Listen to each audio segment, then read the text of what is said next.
The night was bitter cold when her car slammed into a tree, glass shattering like ice across the pavement. Trapped and trembling, Sophia whispered for help into the empty street, her breath fogging the cracked windshield. And then, out of the darkness, someone answered. The night had the thin, brittle cold that makes sound carry and color fade. Streetlights hung in the air like pale coins, their halos trembling in the wind. Sophia Grant kept both hands firm on the wheel, the leather pressing crescents into her palms. Control. The word lived in her muscles the way pressure lives in deep water. She checked the mirrors, checked the lane, checked the speed, the small rituals of a woman whose days were measured by calendars and expectations. One more email in the morning, she told herself, the thought moving across her mind like a product roadmap placed neatly in a slide deck. She had spent years building a voice that never shook in boardrooms, a spine that never bent in negotiations, a life where the only acceptable direction was forward. Tonight, the city felt emptier than usual, as if it had stepped out of itself and left its shell behind. Her shoulders ached with the leftover tension of conference calls. The car hummed, steady and obedient, heat breathing against the windshield as the defroster cleared a faint mist. She flexed her fingers on the wheel. In the reflected glass, the ghost of her own face looked distant, not tired so much as overlit, like a photo taken with the flash too close. She blinked, inhaled carefully, and exhaled slower, the way she did before major decisions. On the center console, her phone lay dark. The silence felt earned. A long, empty stretch opened ahead. The lanes widened, a soft curve laid out like a promise. She eased into it. The dashboard numbers stayed calm. Somewhere to her right, a line of bare trees sketched tall, iron shapes against the sky. She thought of the afternoon's meeting, of a young engineer who had pitched an idea with hands that trembled, and how she'd kept her face measured, blunt but fair, saying only what the work required. Power, yes, but never cruelty. The difference had become the quiet, private law she lived by.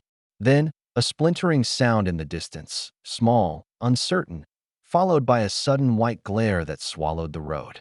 Headlights came at her like a thrown net. Instinct arrived before thought. Sophia's body registered the world in pieces, the hard stamp of her foot, the wheel turning too quickly, the car lurching, tires breaking into a high, tearing scream that belonged more to metal than to rubber. Her throat folded around a breath that didn't finish. Impact is never a single moment. It is a cascade. First the glare, then the jolt, then the sound. A deep, concussive thud that seemed to come from inside her bones. The airbag erupted, a violent white bloom. The seatbelt bit into her shoulder and chest, a hard arm pinning her to the present. Something cracked, glass, bark, she couldn't tell, and the car shuddered, skidding sideways into a stop so abrupt that for a heartbeat, she believed time had simply chosen to stop with it. Silence arrived like snowfall. Or maybe it was the ringing that replaced sound, a thin whistle that made everything else feel far away. Smell returned first, the sweet foul mix of burned rubber, an antiseptic tang, a wet, sharp scent that might have been coolant. She coughed and tasted metal at the back of her tongue. The airbag slumped against her, a deflated lung. Her hands were still clenched around nothing. Somewhere along the way she had let go of the wheel. She forced her eyes to focus. The windshield wore a spiderweb of fractures, delicate enough to be beautiful if it weren't hers. Beyond the glass, the world was a smear of dark and pale, and the vertical heft of a tree trunk rising just inches from the hood. Bark pressed into twisted metal, as if the car had tried to make a home there and failed. Her left knee pulsed. Her right shoulder throbbed where the belt had caught her. Inventory, she told herself. Head, spinning, but clear. Neck, sore. Arms, moving. Legs, moving. Pain, yes, fear louder. Sophia tried the buckle. It stuck, then released with a tired click. The movement sent a flare of heat across her chest. She pushed the airbag down and felt the fine grit of glass everywhere, on her coat, in her hair, under her nails, as if the night had been ground up and poured over her. The door handle gave nothing. She pressed again, harder. The frame had bent itself around the idea of closed. In the sudden awareness that follows shock, she noticed the cold. Not the simple temperature, but the way it found seams, sleeves, collar, knuckles, and poured itself in. Steam curled from the crumpled hood. pale ribbons that made the beams of the streetlights look solid enough to touch. The road, empty moments ago, now felt enormous. She could hear her own breath, uneven and too loud in the small space. "Help," she tried to say. At first it came out as a thought with no sound. She swallowed and tried again. "Help." The word was thin and startled her with its smallness, like a child's voice she didn't recognize. She waited, listening, and the waiting was its own kind of fear, the kind that measures itself in seconds no one else hears. She pressed the back of her head against the seat and stared forward until the web of cracks became a kind of map.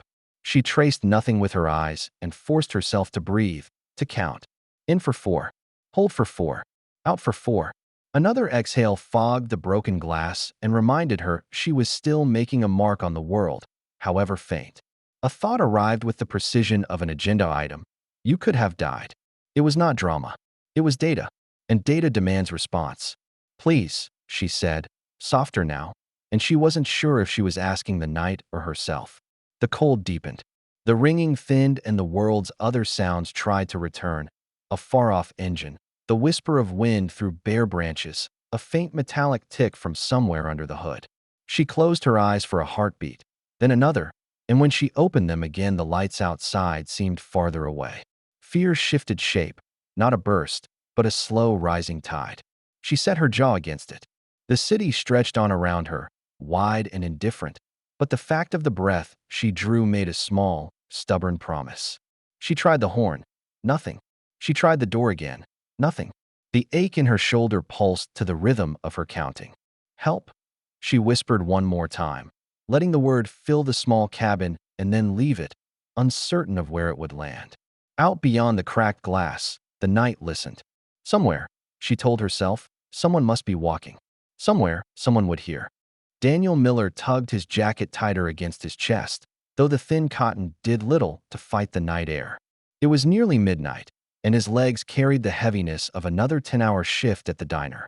Grease still clung to his skin, the smell of coffee grounds lingered in his sleeves, and a dull ache gnawed at his back from bending over tables all evening. But he kept walking, always the longer way home, always past the string of old streetlights his daughter loved. "They sparkle like stars, Daddy, but close enough to touch," she had told him once. Those words had locked the route into his routine, no matter how tired, no matter how late. His boots struck against the pavement in slow rhythm. He thought of her now, the way she had fallen asleep on the couch that evening while waiting for him. He pictured her small frame curled under the quilt her grandmother had sewn years ago. He whispered into the night, a habit born of loneliness and love. "Tomorrow, I'll make pancakes. The real kind, with chocolate chips." Saying it aloud made it feel like a promise he couldn't break. Then something pricked his ears, a sound that didn't belong. Not the hum of a distant car, not the creak of wind through the wires above. A broken cry, faint, unsure, almost swallowed by the cold. He stopped walking. His heart shifted in his chest as his body turned before his mind had decided. The cry came again, weaker this time, and urgency slammed into his veins. Daniel ran. The fatigue dissolved, replaced by the old, familiar instinct that had carried him through sleepless nights when his daughter was sick, when the bills didn't add up, when grief hollowed the house after his wife's death. That instinct, protect, fix, hold on, moved his feet faster than thought. The wreck appeared suddenly out of the dark, metal bent around the trunk of a tree. Steam hissed in white ribbons. Glass sparkled across the pavement like a field of stars scattered in haste. Daniel's chest tightened. For a second, the world fell quiet except for the racing in his ears. Then he saw her, a woman trapped inside, her silhouette faint behind the fractured windshield. Her head tilted, her lips moving, the sound a thin thread of plea. He didn't hesitate. His hand slammed against the twisted handle of the driver's door. It didn't move. He shifted, braced one foot against the frame, and pulled with everything left in him. The door groaned, but stayed shut. "Come on," he muttered, his breath turning white in the air. He tried again, the muscles in his arms screaming against the metal, and this time the door gave way with a screech that tore through the night. Glass bit into his palms as he reached inside, but the sting barely registered. The woman's eyes met his, wide, wet, disoriented, but alive. "Hold on," he thought.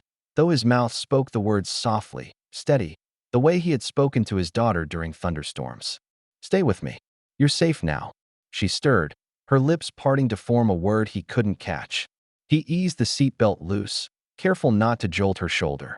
Every movement was measured, as though the car itself might collapse if he wasn't gentle enough. When her body shifted forward, he slid his arms beneath her. The weight surprised him, not heavy, but fragile, the way holding something breakable makes every nerve in the body go alert. The cold hit harder once he pulled her into the open air. He crouched, lowering her to the ground, then stripped off his own jacket and wrapped it around her trembling frame.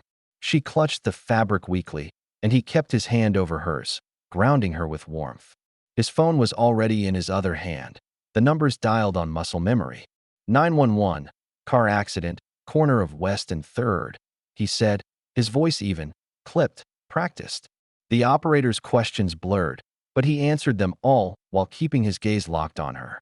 Her breathing was shallow but steady. He pressed her hand gently. "Don't drift, okay? Just stay with me." The sirens were still far off, faint as a memory, but he spoke as if they were already near. For the minutes between his call and the first flash of red lights, the night belonged only to them. He never let go of her hand, never loosened his grip. The trembling eased, if only slightly. She blinked at him, confusion and gratitude flickering in equal measure. In her eyes, he recognized something he'd known too well, the sharp edge of fear, the realization of how fragile everything is. "Breathe," he whispered, as if the word itself could carry her through until help arrived. And as the ambulance pulled up, tires hissing, lights scattering against the dark, Daniel realized he hadn't thought of exhaustion once since the cry reached his ears. Only of her, and the silent vow that she would not face the night alone. The world returned in pieces. First came the beeping, steady, measured, unyielding, a sound both foreign and strangely reassuring. Then came the sterile scent of antiseptic, sharp enough to cut through the fog in her mind. Sophia's eyelids fought their own weight before parting, and the blur of fluorescent lights overhead sharpened into shape. White ceiling, white walls, white sheets. A hospital. She shifted slightly, and pain bloomed across her shoulder and ribs, a dull ache that warned her not to move too fast. Machines hummed at her bedside. Tubes snaked across her arm, and the thin gown against her skin felt alien. She blinked again, slower this time, and exhaled. Alive. The word wasn't a celebration. It was a fact, clinical and undeniable. But as she lay still, the echo of twisted metal and her own whispered pleas replayed in her mind. She had lost control for the first time in years, and the memory of it was raw. A nurse's voice entered the quiet. "You're awake. That's good." A gentle smile followed, but Sophia barely registered it. Her thoughts crowded, one on top of another. Her company, her meetings, the board call scheduled for Monday, the presentation draft still open on her laptop. All of it seemed suddenly flimsy, like paper left out in the rain. She had nearly died, and none of it had been there with her.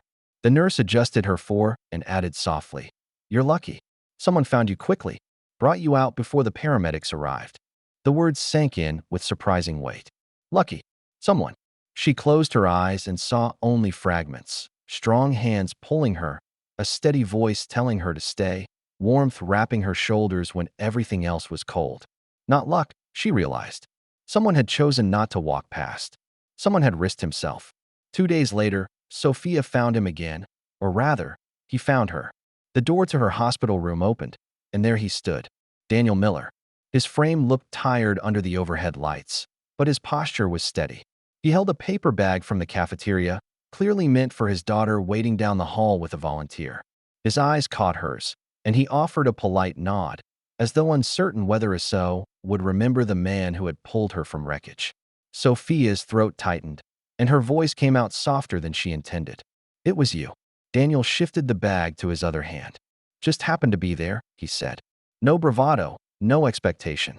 His tone was almost apologetic, as if he had merely interrupted her evening instead of saving her life. She studied him in silence, absorbing the contradictions. A man who looked worn down by the world, yet carried himself with a quiet resilience that made the sterile room feel less cold. She wanted to ask why he had risked himself, But the question felt too small for the weight of the answer. Later that day, the nurse filled in what Sophia hadn't known. Daniel was a widower, raising an 8-year-old daughter alone. He worked double shifts, mornings at a mechanic's shop, evenings at the diner, the kind of schedule that left no room for rest, yet he never complained. Bills stacked up at home, but his focus never strayed from the little girl who called him her hero. Sophia listened, her fingers pressed lightly to the thin blanket, and felt an unfamiliar tremor inside her chest. She was a woman who had built an empire of certainty, forecasts, growth charts, investor confidence. And here was a man whose entire world was balanced on a child's smile. He didn't ask for recognition. He didn't seek reward. He simply lived in sacrifice, in service to something beyond himself. As night settled against the hospital windows, Sophia turned her head toward the dark glass. Her reflection looked pale and small in the sterile light. She whispered to herself, "He gave everything for nothing in return." The realization struck harder than the collision, because in that truth, she saw not just the man who had saved her, but the emptiness in her own carefully managed life. Sophia hesitated at the doorway, her hand still resting on the frame as though some invisible barrier kept her from stepping inside. Daniel had opened the door with his usual modest calm, offering nothing more than a quiet, "Come in." But the moment her heel crossed the threshold, the polished certainty of her world collided with the stripped-down honesty of his. The apartment was small, not broken, not neglected, just worn thin by years of use. The carpet bore the faded paths of countless footsteps. The couch sagged in the middle, its cushions threadbare, though a colorful quilt lay neatly folded across one armrest. A stack of unopened envelopes sat at the corner of the table, the kind of mail no one hurries to open: electricity, rent, overdue notices. On the refrigerator, a crayon drawing was pinned in place by a chipped magnet, a stick figure with a wide smile holding hands with a taller one labeled Daddy. Sophia felt something inside her chest shift, an ache she hadn't expected. She had walked through penthouses, executive suites, villas abroad, and yet this room, humble and cluttered, carried more weight than any of them. It spoke of effort stretched past its limits, of love stitched into every corner even when money couldn't follow. Daniel caught her gaze flicking toward the stack of bills and gave a small shake of his head, as if brushing them off. "We're fine," he said, voice steady, almost firm. Not defensive, protective. He didn't want pity, didn't want her eyes lingering where his pride still stood guard. Before she could answer, a pair of footsteps hurried in from the hallway. His daughter, 8 years old, her hair pulled into uneven pigtails, her shirt dotted with faint paint stains. She stopped mid-step when she saw Sophia and blinked, wide-eyed and curious. There was no fear in her gaze, only open wonder, as if she had stepped into a storybook and discovered someone important waiting in her living room. "Hi," the girl said, her voice bright, cautious only in volume, not in heart. Sophia knelt slightly, lowering herself to the child's eye level. "Hi," she replied, the single word carrying more warmth than she had expected. The girl looked from her to Daniel, then back again, her face breaking into a smile that revealed a missing front tooth. Sophia's chest tightened. She had sat across countless negotiating tables, faced down investors twice her age, defended her vision to critics who had bet against her. But nothing had ever disarmed her like this child's simple, hopeful eyes.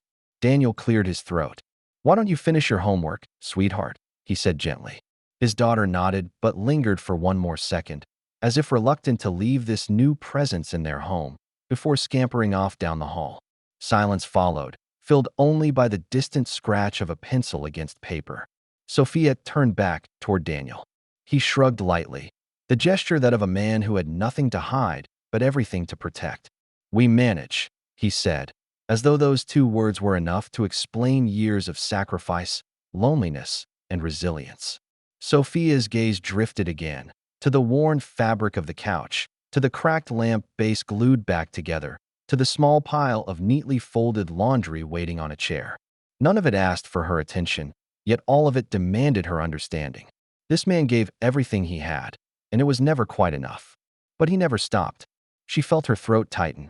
For the first time in years, the armor of her success, the spreadsheets, the quarterly reports, the empire she had built brick by brick, felt inadequate. In this apartment, with its sagging couch and hopeful drawings, she realized she was looking at something stronger than ambition, a life built on love and endurance, not wealth or recognition. It began with something small. A week after her visit to Daniel's home, Sophia arrived at their door with a paper bag in her hands. Inside were notebooks, pencils, colored markers, and a new backpack, practical, modest things she had picked up on her way from the office. She offered them awkwardly, her tone almost uncertain. "I thought maybe these could help with school." Daniel stood in the doorway, his arms folded loosely across his chest. For a moment, she feared he would refuse outright. His pride was a fortress, and she had already seen how fiercely he guarded the line between gratitude and charity. But then his daughter came bounding down the hall, eyes widening as she peeked into the bag. "For me?" the girl asked, voice light with astonishment. Sophia smiled, kneeling so they were eye to eye. "Yes, for you. Every hero needs the right tools." The girl hugged the bag to her chest, grinning so wide her cheeks dimpled. Daniel exhaled quietly, the tension in his shoulders easing. "All right," he murmured, almost to himself. "All right." That was the first step. In the weeks that followed, Sophia found other ways to weave herself into their routine. She offered to cover the cost of a tutoring program when she learned his daughter was struggling in math. When Daniel tried to brush it off with a quiet, "She'll catch up," Sophia shook her head gently. "Don't mistake support for interference," she told him. "I know what it feels like to fight battles alone. Let me stand beside you in this one." Daniel had no response, only silence and a long look that carried both resistance and something softer underneath. Another evening, Sophia appeared at the diner near closing time. Daniel was behind the counter, wiping down tables with the weariness of someone who had worked 2 shifts back to back. She slid into a booth and waited until he noticed her. When he approached, she placed a small folder on the table. "I've been thinking," she began carefully. "You've mentioned wanting something different. A place of your own. A restaurant. I could invest. Help you start." Daniel froze, rag still in his hand. His jaw tightened. "I didn't ask for that." Sophia met his eyes steadily. "I know. That's why it matters. This isn't charity, Daniel. This is belief. You rescued me when you didn't have to. You gave without expectation. Let me give back, not as a gift, but as trust in what you can build." For a long moment, he said nothing. Then he placed the rag on the counter, sat across from her, and ran a hand over his face. The lines of exhaustion looked deeper in the fluorescent light, but his voice was quieter now. "You're offering me something I've never been able to afford, a chance." Sophia's lips curved into a small smile. "Exactly. A chance." Their conversations lengthened after that, sometimes over coffee at the diner, sometimes while his daughter worked through homework at the table. They spoke not only of bills and plans, but of childhood memories, of his late wife, of the pressure Sophia felt in boardrooms where no one expected her to last. The distance between them, of money, of circumstance, of 2 very different worlds, began to shrink. Not because she erased his struggles, but because she chose to stand inside them with him, quietly, patiently, without demand. And in those small gestures, a backpack, a tutoring session, an investment in a dream, a bridge was built. Stronger than pride, stronger than circumstance, carrying them towards something neither of them had expected. The kitchen smelled of garlic and warm bread, the kind of scent that lingers in the air and softens the edges of a long day. Daniel had cooked, nothing elaborate, just pasta tossed with herbs and a loaf from the corner bakery. But the meal felt more than enough. The 3 of them sat around the small table, its surface marked by years of scratches and water rings, yet it glowed under the low lamplight like a stage waiting for its quiet performance. Sophia found herself strangely at ease. She wasn't the CEO tonight, not the strategist who had memorized quarterly earnings and investor projections. She was simply a guest, a woman who had been welcomed into a home where laughter mattered more than wealth. She watched as Daniel served his daughter first, cutting her portion carefully, the kind of gentle habit born from years of fatherhood. Conversation slipped easily between them. His daughter spoke about school, about a story she had read where the princess didn't wait to be rescued, but built her own ladder out of vines. Sophia smiled at that detail, seeing the spark of imagination in the child's eyes. Daniel chuckled softly, shaking his head at her dramatic retelling, but pride shone through his expression. Sophia twirled her fork absent-mindedly, absorbing the scene. The sound of silverware, the occasional burst of laughter, the comfort of not needing to measure every word. It was a rhythm she hadn't known she was missing. Halfway through the meal, Daniel's daughter paused. Her fork hovered in the air, her gaze moving from her father to Sophia. Her brow furrowed in the way children do when trying to put a new thought into words. Then, softly but clearly, she asked, "Daddy, is she our angel?" The room stilled. Sophia froze, the fork slipping quietly back to her plate. Her heart stuttered, and she felt heat rise unexpectedly to her eyes. She looked at Daniel, searching for his response, but he too seemed momentarily caught. The strong man who had pulled her from wreckage now silenced by the simple honesty of his child. Daniel cleared his throat, his voice low. "Why do you ask that, sweetheart?" The girl shrugged, her innocence unguarded.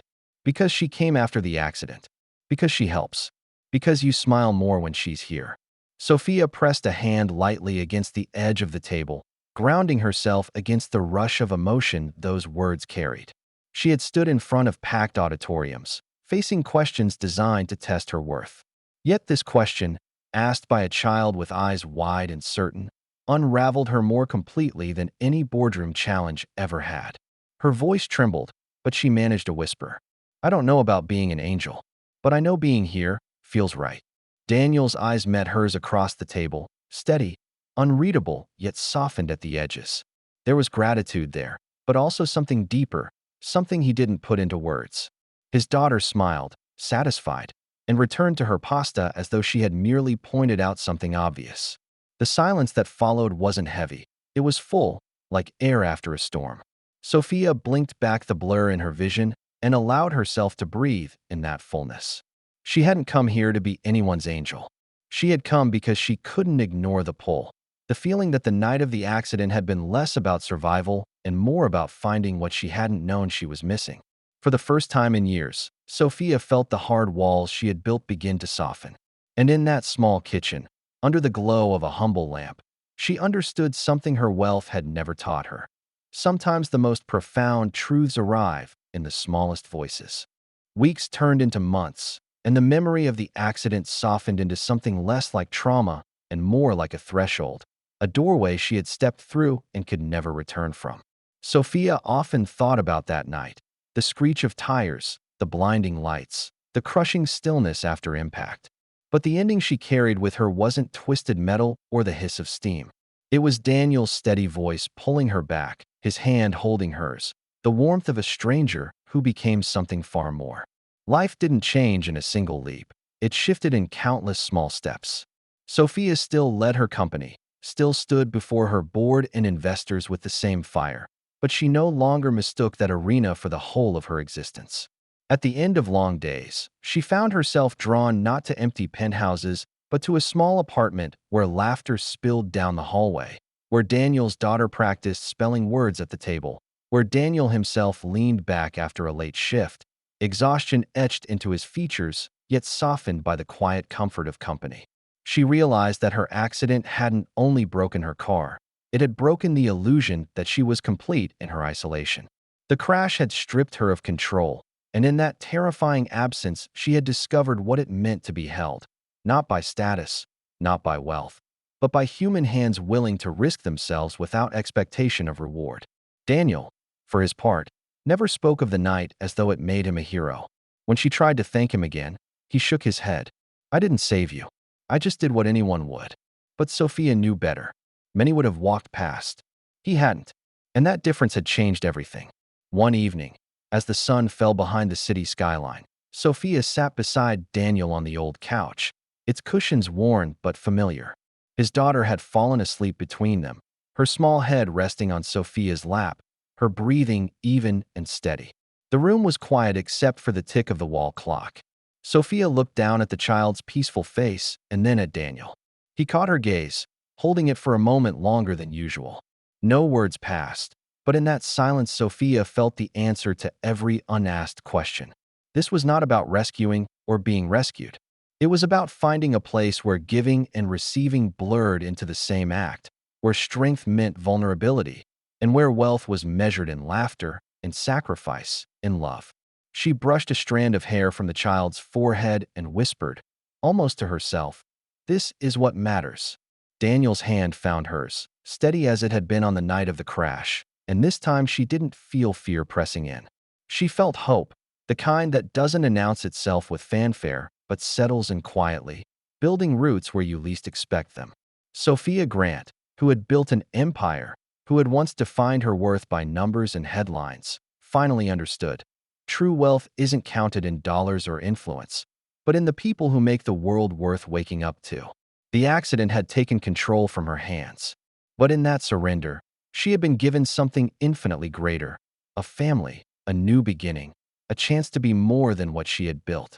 And as the night deepened around them, Sophia realized that sometimes you must lose your world to discover the one waiting to be found.